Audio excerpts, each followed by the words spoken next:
अभी माहौल है तो हम जानते हैं कि गुजरात में किस तरह का माहौल है। आज हम आए हैं श्री संतोष भाई रघुवंशी के पास, चुनावी पॉलिटिकल एक्सपर्ट्स हैं, और इन्होंने जो भी अभी तक फोरकास्ट किया है ज़्यादातर सब सही निकला है। तो सबसे पहले मैं उनके पास आया हूँ। ये हमारे संतोष जी हैं। संतोष जी, आपको क्या लगता है कैसा माहौल है इस बार चुनाव का? माहौल जैसा कि पिछले 4-5 चुनाव से होता है, मेरी राय में वैसा ही माहौल है। गुजरात में बीजेपी बहुत मजबूत है, पहले भी थी, और इस चुनाव में भी ऐसा दिख रहा है कि गुजरात में फिर से बीजेपी रिपीट होगी। कुछ शंका कुशंका बीजेपी के मन में भी थी, विरोध पक्ष के मन में भी था लालच कि शायद इस बार गुजरात में बीजेपी कमज़ोर है, और बीजेपी को भी खुद को ऐसा लगता था, उसके केंद्रीय मंत्रिमंडल को तक ऐसा लगता था कि शायद इस बार कुछ नुकसान हो सकता है।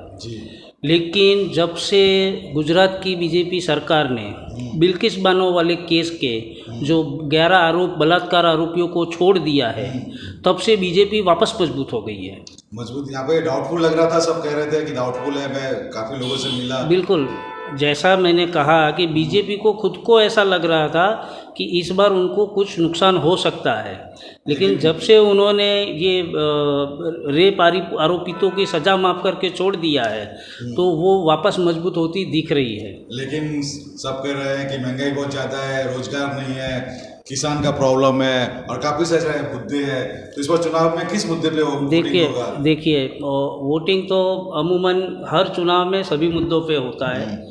जनता के मन में महंगाई मुद्दा है, बेरोजगारी मुद्दा है, और भी कई मुद्दे हैं, जैसे जो प्राथमिक सुविधाएं हैं, स्कूल हैं, शिक्षा है, हेल्थ हैं। कोरोना काल में सारी जनता ने खुद से देखा है कि यहाँ पे हेल्थ सिस्टम पूरा चरमरा गया था। उसके बावजूद जब भी चुनाव आता है तो बीजेपी जो सांप्रदायिक कार्ड खेलती है, उसके तहत बीजेपी फिर से मजबूत हो जाती है चुनाव के वक्त। और जो जनता पूरे 5 साल महंगाई में पिसती रहती हैं, बेरोजगारी में अपनी जवानी व्यर्थ करती रहती हैं, वो चुनाव के मुद्दे के वक्त वही हिंदू मुस्लिम वाला रगड़ा चलता है और बीजेपी मैदान मार जाती है। ऐसा ही पंजाब में भी था, दिल्ली में भी था। दिल्ली में बता रहे हैं कि बीजेपी आ जाएगी सत्ता में, लेकिन दिल्ली में ऐसा नहीं हुआ, आम आदमी पार्टी आई। गुजरात में भी आम आदमी पार्टी आई हुई है, पंजाब में जीती हुई है। तो आम आदमी पार्टी है, और इस बार चुनाव में किस तरह से प्रभाव डाल सकती है? देखिए, आम आदमी पार्टी बढ़ चढ़ कर मेहनत कर रही है, उसका मेहनत ज़मीनी लेवल पर दिखता भी है, लेकिन जो सच्चाई है उसको कोई बदल नहीं सकता, ना झुठला सकता है। जितना मैं आम आदमी पार्टी के बारे में जानता हूँ, उनका संगठन अभी उतना मजबूत नहीं है कि। लेकिन सूरत में तो जीत गए हो। मैं आपको रोकना चाहूँगा, सूरत में तो एक नगर निगम में जीत गए थे चुनाव, और काफ़ी यहाँ पे आम आदमी पार्टी का माहौल भी है। लोग कह रहे हैं कि नहीं, आम आदमी पार्टी को वोट देते हैं, इस बार ट्राई करते हैं। एंटी इनकम्बेंसी भी है, काफ़ी सारे मुद्दे हैं। तो आप क्या कहते हैं कि बीजेपी सब ये फेस कर पाएगी कि प्रॉब्लम आ सकती है बीजेपी को? मेरी राय में बीजेपी थ्रू एंड थ्रू इस चुनाव को जीतने जा रही है।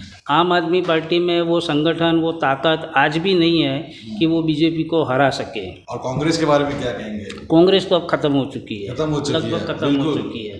पर पिछले चुनाव में तो कांग्रेस करीबन करीब 8 या 10 ही सीट कम लाई थी। देखिए, कांग्रेस के और बीजेपी के बारे में अभी आम जनता में ये राय बन चुकी है कि खुदा न खास्ता यदि कांग्रेस यहाँ पे चुनाव जीत गई और उसने सरकार भी बना दी, मान लिया जाए कि कांग्रेस जीत गई और उसने सरकार भी बना ली, तब भी कांग्रेस अपनी सरकार पूरे कार्यकाल नहीं चला पाएगी। बीजेपी उसकी सरकार को खरीद लेगी, जैसा गोवा में हुआ, जैसा महाराष्ट्र में हुआ, जैसा मध्य प्रदेश में हुआ। तो अभी बीजेपी और कांग्रेस के बारे में लोगों में, आम जनता में ये धारणा फिक्स हो चुकी है कि पहली तो कांग्रेस को वोट देना यानी कांग्रेस मतलब वोट को व्यर्थ करना है। दूसरा कि यदि गलती से कांग्रेस ने सरकार भी बना ली, बहुमत भी ले लिया, उसके बावजूद 1.5 साल बाद वो बीजेपी अपना गोटी खेल जाती है, वो पूरी सरकार खरीद लेती है। अच्छा, ये राहुल गांधी अभी भारत जोड़ो यात्रा कर रहे हैं, तो हो सकता है यहाँ पे आए नहीं, तो आपको क्या लगता है प्रभाव उसका कुछ इफेक्ट होगा गुजरात के चुनाव पे?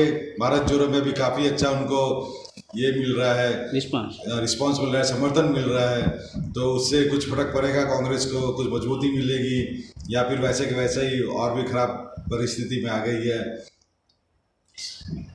राहुल गांधी की कांग्रेस जोड़ो यात्रा का प्रभाव कुछ राज्यों में निश्चित है।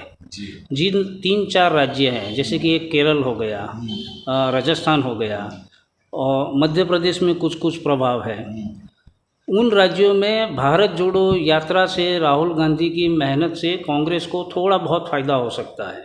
मतलब 50 सीटें हैं तो अभी 100 तक पहुंच पाएगी कि नहीं? उतना तो नहीं हो सकता है। मैं नहीं मानता हूं कि कांग्रेस इस जन्म में अब कभी 100 सीट ले पाएगी।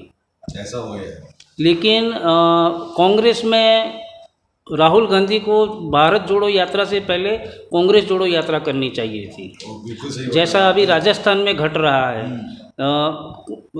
राजस्थान के सीएम गहलोत जी कांग्रेस के होते हुए भी वो कांग्रेस के साथ जो कर रहे हैं, और कांग्रेस कल की न्यूज़ और आज की न्यूज़ बताती है कि कांग्रेस उनके साथ अब जो कर रही है। तो पहले तो भारत जोड़ो यात्रा को अभी कुछ दिन के लिए स्थगित करके राहुल गांधी, प्रियंका गांधी, सोनिया गांधी को, कांग्रेसियों को इकट्ठा करने की यात्रा करनी चाहिए। बिल्कुल सही बताया आपने।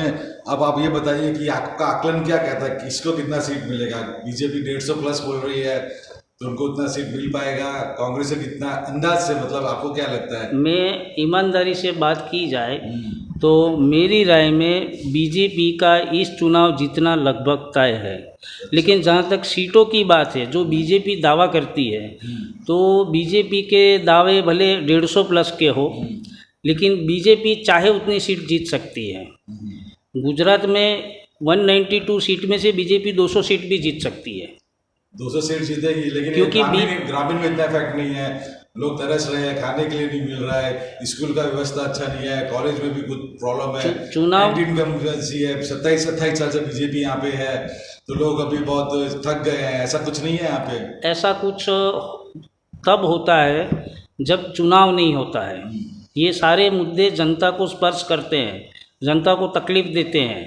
लेकिन जब चुनाव आता है तो यही जनता इन सारे मुद्दों को किनारे करके वही हिंदू, मुस्लिम या मंदिर मस्जिद के नाम पे बीजेपी को वोट दे देती है। लेकिन सब कह रहे हैं कि विकास गांडो हो गया है। ये गांडा हो गया मतलब क्या?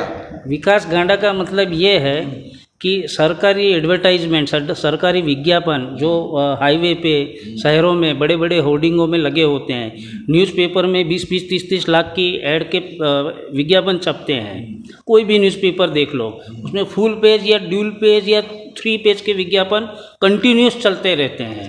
तो वहाँ पे तो विकास दिखता है। यदि उस विज्ञापनों को सही मान लिया जाए तो वहाँ पे सच में विकास दिखता है।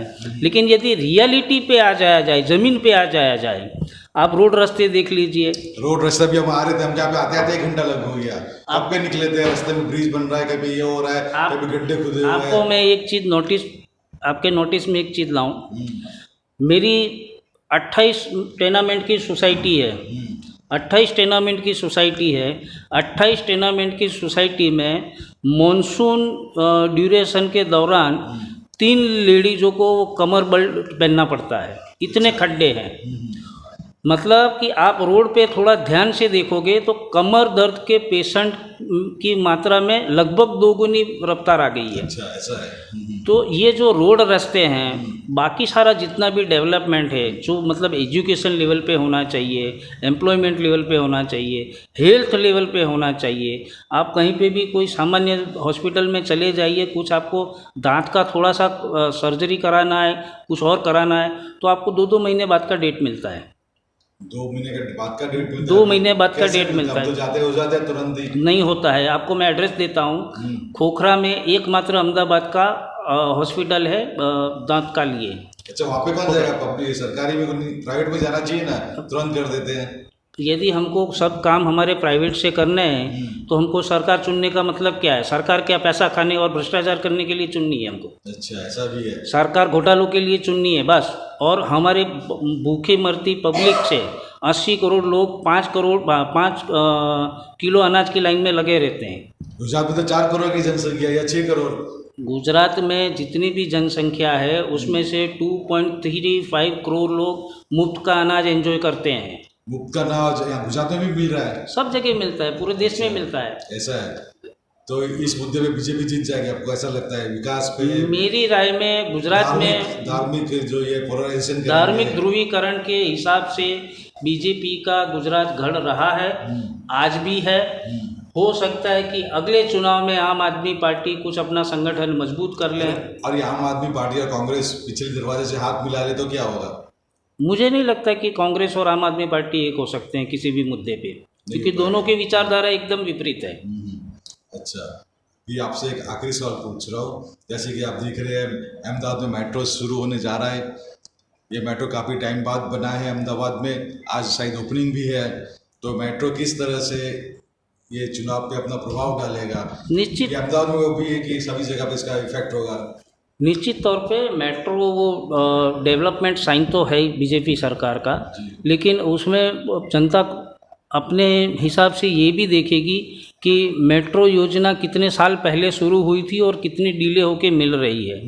दूसरा कि उसको प्रैक्टिकल व्यवहारुता क्या है उसकी मेट्रो की, क्योंकि अहमदाबाद की जो जनता है वो अपने डोर से लेके उसको जहाँ जाना है उस डोर एंड तक व्हीकल लेके जाने को आदत है उसको। तो मेरा ऐसा मानना है, और जितने भी हमारे सामने आंकड़े हैं, जैसे कि BRTS का आंकड़ा है, BRTS जब योजना शुरू की गई तब बहुत सारे विज्ञापन, ढोल नगाड़े, ये वो सब, मतलब कि भाई हाँ कि भाई गजब कर डाला। ठीक है, अभी वो BRTS योजना का क्या हाल खुद सरकार ने कर रखा है और उसका पब्लिक को कितना लाभ मिलता है। कहने का मतलब ये है कि हजारों हजार करोड़ खर्च करने के बाद जो सबकी जेब से बराबर जाता है और चंद लोग उसका बेनिफिट लें, तो ऐसी योजनाओं का क्या लाभ? AMTS खाली जा रही है, अभी तो BRTS भी खाली जा रही है, तो मेट्रो सरकार को जनता के लिए ऐसी योजनाएं लानी चाहिए कि पैसा चाहे जितना खर्च हो उसका फ़ायदा ज़्यादा से ज़्यादा जनता को मिले। अभी जो मेट्रो आएगा, मेट्रो में कितना अहमदाबादी लोग ट्रैवल करेगा? मेरे को नहीं लगता है कि मेट्रो इस सिटी में सक्सेसफुल होगा। हमारे सामने BRTS का मॉडल प्रस्तुत है। यहाँ पे तो वंदे भारत एक्सप्रेस भी चालू किया गया है, फिर बुलेट ट्रेन भी चालू होगा। ये सबसे क्या होगा चुनाव पे, मतलब 2024 के दृष्टि से देखा जाए तो? देखिए, वंदे भारत जो ट्रेन है वो हमारा अपना ट्रेन है, देसी ट्रेन है।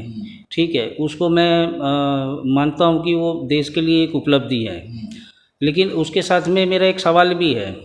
जैसा मैंने पढ़ा कि वंदे भारत ट्रेन का स्पीड बुलेट ट्रेन से भी ज़्यादा है, तो अगेन उसमें सवाल बनता है कि यदि हमारा देसी ट्रेन का स्पीड बुलेट ट्रेन से ज़्यादा है तो हमारे देश को 1 लाख करोड़ का कर्जा लेकर बुलेट ट्रेन की क्या ज़रूरत है?